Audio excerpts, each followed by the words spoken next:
ஆண்டின் பொதுக்காலம் 13ஆம் வாரம் வியாழக்கிழமை.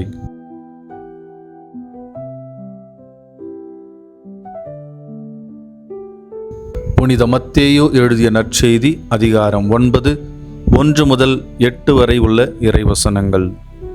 அக்காலத்தில் இயேசு படகேறி மறுகரைக்கு சென்று தம் சொந்த நகரை அடைந்தார். அப்பொழுது சிலர் முடக்குவாதமுற்ற ஒருவரை கட்டிலில் கிடத்தி அவரிடம் கொண்டு வந்தனர். இயேசு அவர்களுடைய நம்பிக்கையை கண்டு முடக்குவாதமுற்றவரிடம், மகனே, துணிவோடிரு, உன் பாவங்கள் மன்னிக்கப்பட்டன என்றார். அப்பொழுது மறைநூல் அறிஞர் சிலர், இவன் கடவுளை பழிக்கிறான் என்று தங்களுக்குள் சொல்லிக் கொண்டனர். அவர்களுடைய சிந்தனைகளை இயேசு அறிந்து அவர்களை நோக்கி, உங்கள் உள்ளங்களில் நீங்கள் தீயன சிந்திப்பதேன்? உங்கள் பாவங்கள் மன்னிக்கப்பட்டன என்பதா, எழுந்து நட என்பதா?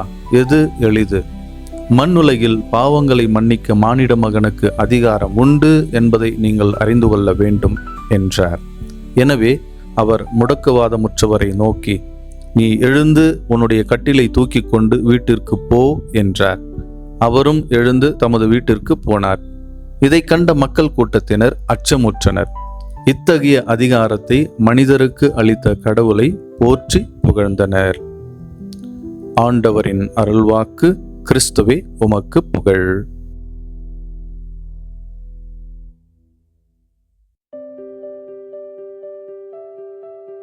ஓர் உடைந்து போன மண்பானை இவ்வாறு பேசியதாம்: நான் நன்றாக இருந்தபொழுது தண்ணீர் ஊற்றி அதிலிருந்து குளிர்ந்த நீரை மொண்டு குடிக்க என்னை பயன்படுத்தினர். ஒரு சிறிய ஓட்டைதான் விழுந்தது. அந்த ஓட்டையை புளி வைத்து அடைத்து தானியங்கள் போட அதை பயன்படுத்தினர். இன்னும் சற்று பெரிதாக உடைந்தேன்.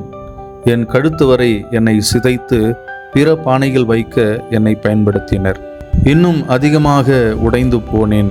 ஏன், முழுவதுமாகவே சிதைந்து போனேன்.